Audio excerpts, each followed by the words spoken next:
नमस्कार, स्वागत है आपका हमारे YouTube चैनल पर। आज हम सुनेंगे रवि प्रदोष व्रत कथा। रविवार के दिन यह व्रत आने के कारण इसे रवि प्रदोष कहा जाता है।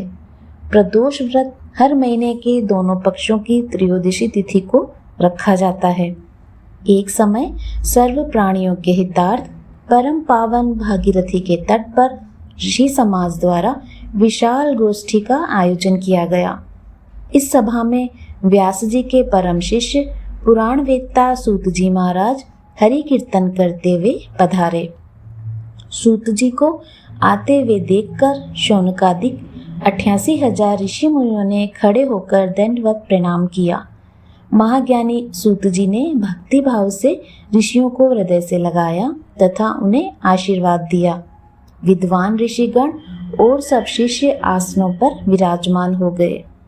शौनकादिक ऋषि ने पूछा, हे पूज्यवर महामते, कृपया यह बताने का कष्ट करें कि मंगलप्रद कष्ट निवारक यह व्रत सबसे पहले किसने किया और उसे क्या फल प्राप्त हुआ। श्री सूत जी बोले, आप सभी शिव के परम भक्त हैं। आपकी भक्ति को देखकर मैं व्रती मनुष्यों की कथा आपसे कहता हूँ, ध्यान से सुनिए। रवि प्रदोष व्रत की कथा के अनुसार एक गांव में अति दीन ब्राह्मण निवास करता था। उसकी साध्वी स्त्री प्रदोष व्रत किया करती थी। उसे एक ही पुत्री रत्न था। एक समय की बात है, वह पुत्र गंगा स्नान करने के लिए गया। दुर्भाग्यवश मार्ग में चोरों ने उसे घेर लिया और वह कहने लगे कि हम तुम्हें मारेंगे नहीं, तुम अपने पिता के गुप्त धन के बारे में हमें बता दो। बालक दीन भाव से कहने लगा कि बंधुओं, हम अत्यंत दुखी दीन हैं, हमारे पास धन कहाँ।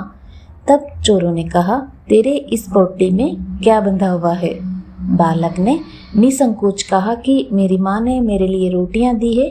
यह सुनकर चोरों ने अपने साथियों से कहा, साथियों, यह बहुत ही दीन दुखी मनुष्य है, अतः हम किसी और को लूटेंगे।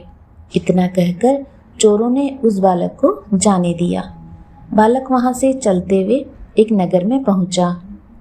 नगर के पास एक बरगद का पेड़ था।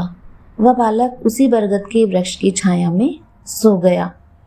उसी समय उस नगर के सिपाही चोरों को खोजते हुए उस बरगद के वृक्ष के पास पहुंचे और बालक को चोर समझकर बंदी बनाकर राजा के पास ले गए।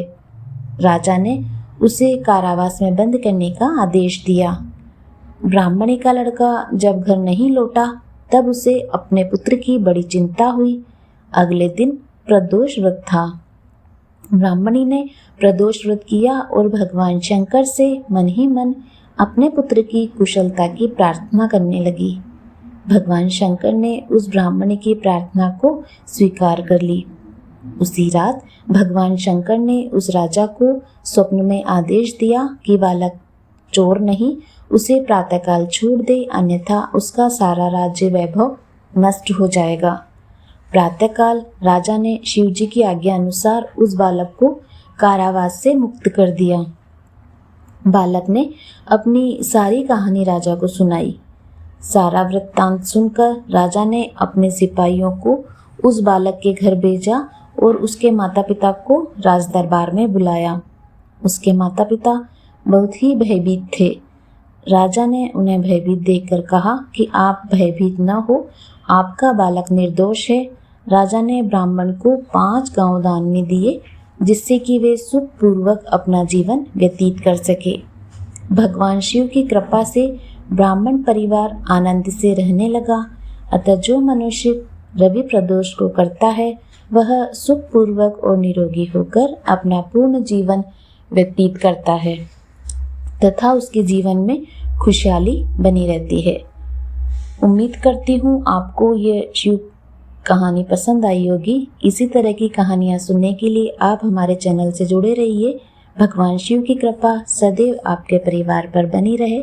धन्यवाद।